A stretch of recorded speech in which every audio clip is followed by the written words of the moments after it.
Gibson of the International Secret Police. Feeling zero.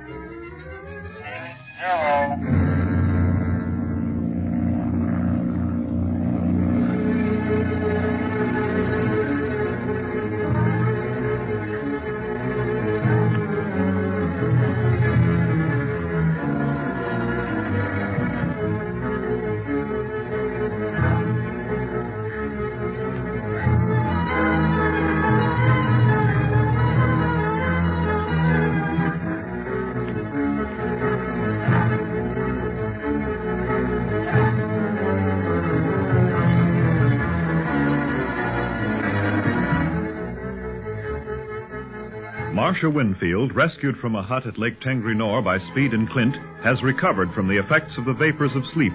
She tells the boys all she can remember concerning her kidnapping and imprisonment at the lake, while Splinters, the renegade aviator, tells of the octopus slave traffic and of his base of operations at the foot of the Himalayas. Now, Speed, Clint, and Barney have the positive proof they needed to arrest the octopus. But they must first make sure that he cannot send for his fleet of fighting planes stationed at Black Pass.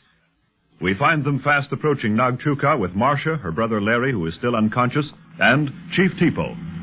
Well, nobody's tried to stop us yet and take Miss Marcia and her brother away from us, Clint. Yeah, we've moved too fast for the octopus this time, Speed. When he discovered that we had Marcia with us yet, he lost his head completely. Why, almost gave himself away in his anxiety to see her and perhaps silence her forever. Even the very mention of that criminal frightens me. Don't blame you a bit, Marcia, but you needn't worry. He can't touch her now, not with us around. Is the second car still following us, Mr. Barlow? Yes, Chief Tipo. The Tibetans that see us pass stop and stare. I imagine they haven't seen two automobiles at a time go along this road. Especially now with such important people in them. Ain't every day a Tibetan can take a squint at the secret police. Wonder what Splinters is thinking, riding back there with those other two octopus gangsters. I bet he wishes he was in our car. Would they harm him for telling you what he knows? They'd like to, I guess, Miss Marcia, but they can't hurt him. Not with Chief Tipo's men in the car with him. What are you so quiet about, Clint? You've been thinking about something ever since we left Mr. Searing's house. And I'm thinking about those planes at Black Pass, Barney. The octopus knows we may learn a lot from Marcia and Splinters now, so I imagine he's already ordered them to stand ready for a takeoff. And then they'll attack anybody who bothers the octopus, huh? Absolutely. And it won't be any halfway measures either. With the modern fighting equipment he has, the octopus could gain control of Tibet by striking now.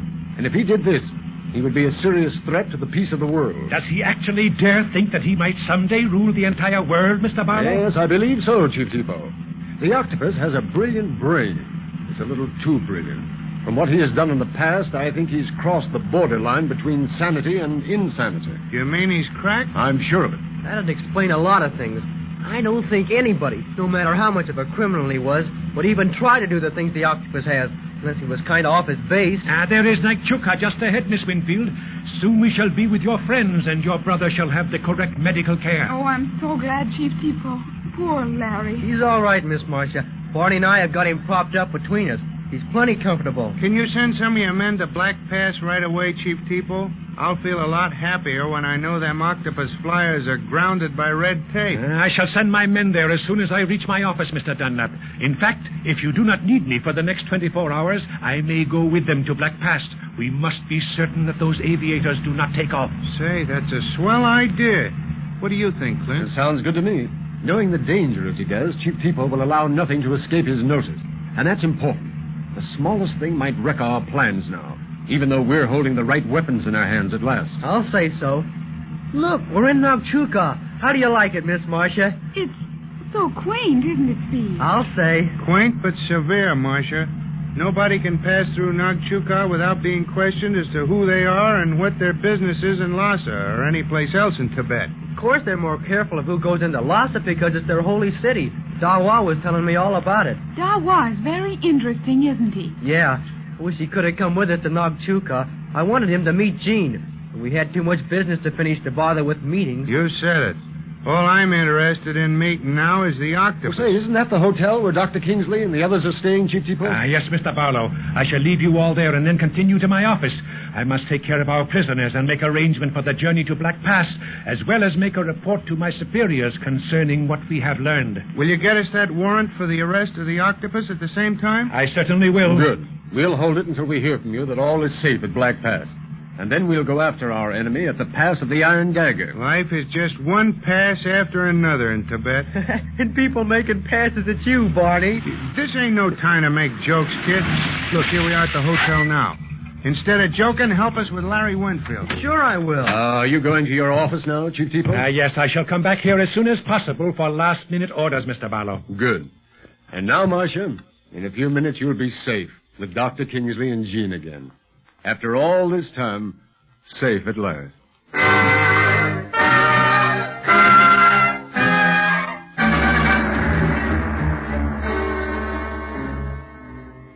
OC4 calling the Black Pass. OC4 calling the Black Pass. Standing by. Come in. Black Pass, replying to OC4. Black Pass, standing by for two-way conversation. Is this Chen? Yes, Octopus. You fool! Do you not know better than to mention my name over the air like that? I am sorry, Master.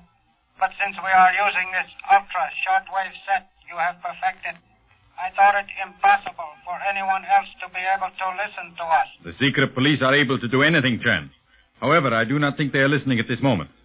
I have called you as my chief pilot to prepare to leave Black Pass as soon as I give you the word. Leave the pass? I shall be most happy to do that. It is becoming colder and colder here. You will find it warm enough where you will be going. What do you mean, Master? I want you to prepare the planes for attack. Mount all the machine guns, give the pilots plenty of ammunition, and get ready for open war. War? On the secret police? On the secret police and all of Tibet, if necessary. They are not prepared for attack. They believe in peace in this country. That is good. Good for me. They shall be easily conquered. But what has brought all this about? I knew that you would summon us to you, but I did not know we would attack Tibet. I did not know that either, at least that the attack would come at this time. But it is necessary. Clint Barlow rescued the Winfields from Lake Tengrenor and took Splinters and the other two guards prisoners. By my honored ancestors, then we are lost. The prisoners will tell of everything concerning your activities. We are not lost because of you and the others at Black Pass, Chan. But now you understand why you must get the men and the planes ready for action. I do, Master. I go. Give me 24 hours, and we shall be ready for any deeds that you wish. Good. I knew I could depend on you, Chan. The foolish secret police think that they have beaten me because they have a few witnesses. But they forget my army of planes. It will be a pleasure to reawaken their memories with machine gun bullets. But meantime, I have another little surprise for them.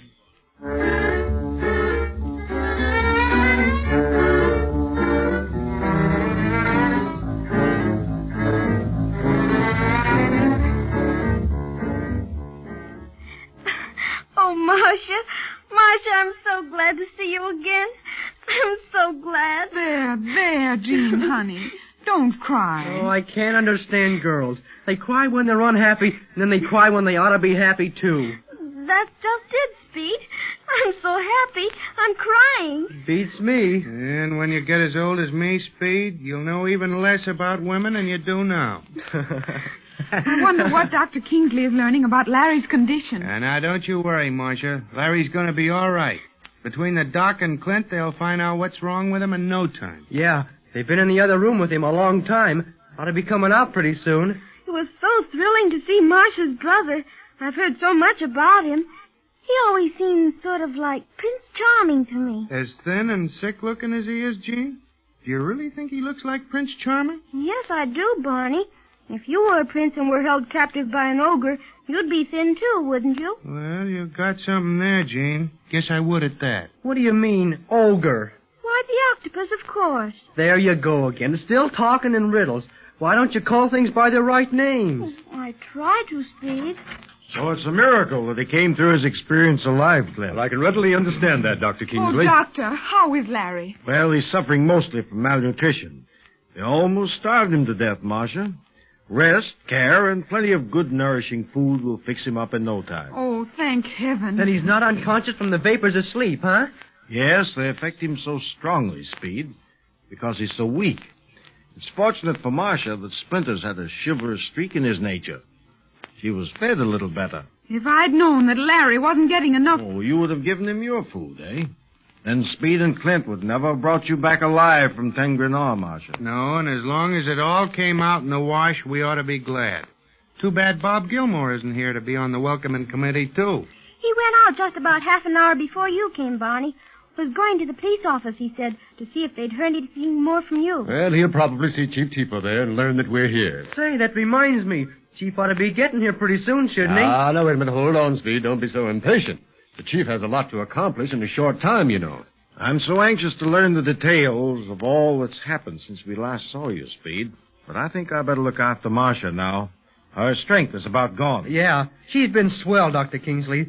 She was real weak and scared when she came to, but she told us all she knew about the octopus. Well, the reaction must be setting in now. I'll depend on you, Doctor, to take care of Marcia and Larry. You need have no fear in that respect, Clint.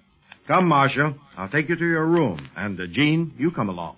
You'll be able to help Marcia a lot. All right, Daddy. You won't go while I'm helping Marcia, will you, Speed? No, Jean. We'll wait. Goodbye for now, then. And thank you from the bottom of my heart. Don't thank us, Marcia. Rescuing people like you isn't work. It's a pleasure. Goodbye. Bye. We'll see you later, then. Well, that's that, Clint. It's a big relief to have Miss Marcia and Larry safe, isn't it? Yes, Speed.